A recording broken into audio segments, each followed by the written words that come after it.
আজকে আমি কচু রান্না করব তেলাপুঁই মাছ দিয়ে। কচু কেটে নিয়েছি আর মাছ কেটে ধুয়ে নিয়েছি। মাছটা আমি লবণ আর হলুদ মাখিয়ে নেবো। আর কচুটা কেটেছি, একটু হাতটা চুলকাচ্ছিল বলে আমি তেঁতুল গুলে রেখেছি, তেঁতুলটা সিদ্ধ করার সময় দিয়ে দেবো।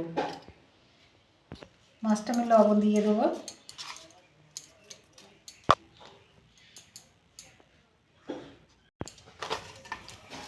এটা ভালো করে মেখে নেব। এটা ভালো করে মেখে নিয়েছি লবণ হলুদ দিয়ে। আমি এবার গ্যাসটা জ্বেলে নেব। গ্যাসটা জ্বেলে কড়াটা বসিয়েছি আর কড়াটা গরম হয়ে গেছে। আমি এবার জল দিয়ে দেবো। কচুগুলো দিয়ে দেবো। একটু তেঁতুল গুলে রেখে দিয়েছি, এটা দিয়ে দেবো। কেন এটা দিলে আর গালটা চুলকাবে না। এটা আমি ঢেকে দেবো। 10-15 মিনিট আবার হয়ে গেছে, সিদ্ধ হয়ে গেছে। আমি এবার এগুলো নামিয়ে নেবো। সবগুলো ঢেলে নিয়েছি। কড়াটা বসিয়ে দিয়েছি, কড়াটা গরম হয়ে গেছে। আমি এবার সরষের তেল দিয়ে দেবো। তেলটা গরম হয়ে গেছে, মাছগুলো ভেজে নেবো। এক সাইডে হয়ে গেছে, আমি উল্টে দেবো। সব মাছগুলো ভাজা হয়ে গেছে, আমি এবার তুলে নেবো। সব মাছগুলো তুলে নিয়ে মাছগুলো আমি একইভাবে ভেজে নেবো।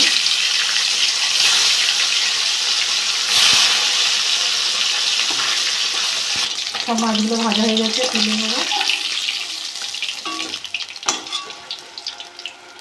সব মাছগুলো তুলে নিয়েছি। তেলে আমি গোটা জিরে দিয়ে দেবো। এটা ভাজা হয়ে গেছে, আমি এবার পেঁয়াজ দিয়ে দেবো।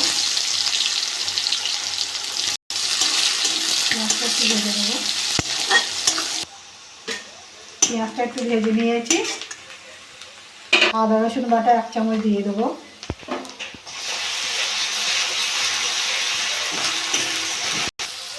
আদা রসুনের কাঁচা গন্ধটা চলে গেছে।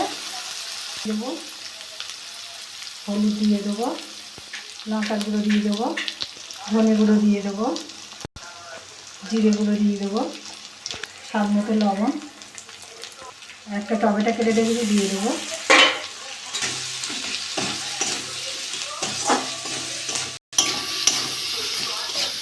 মশলাটা কষে নেবো। আমি একটু জল দিয়ে দেবো। মশলা দিয়ে তেল ছেড়ে গেছে,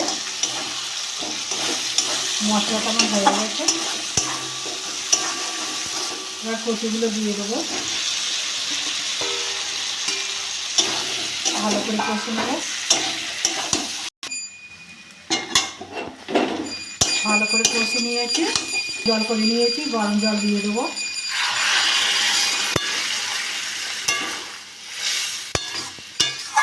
কচুর তরকারি হলে গরম জল দিলে ভালো, তাহলে আর চুলকাবে না।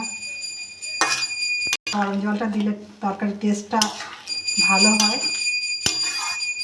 মিনিট আমি ঢাকা দিয়ে রাখবো। 10 মিনিট আমার হয়ে গেছে। কচুগুলো ভালো সিদ্ধ হয়ে গেছে। আগে থেকে সিদ্ধটা করা ছিল, এখন ভালো সিদ্ধ হয়ে গেছে। এবার মাছগুলো দিয়ে দেবো।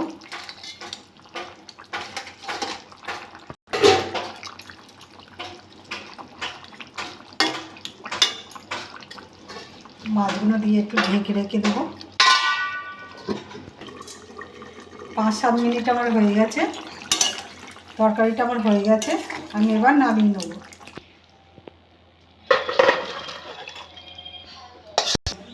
দেখুন কি সুন্দর হয়েছে। এরকম করে বাড়িতে রান্না করে খাবেন। খেয়ে ভালো লাগলে আমার চ্যানেলটাকে লাইক করবেন, শেয়ার করবেন, কমেন্ট করবেন, সাবস্ক্রাইব করবেন। ধন্যবাদ।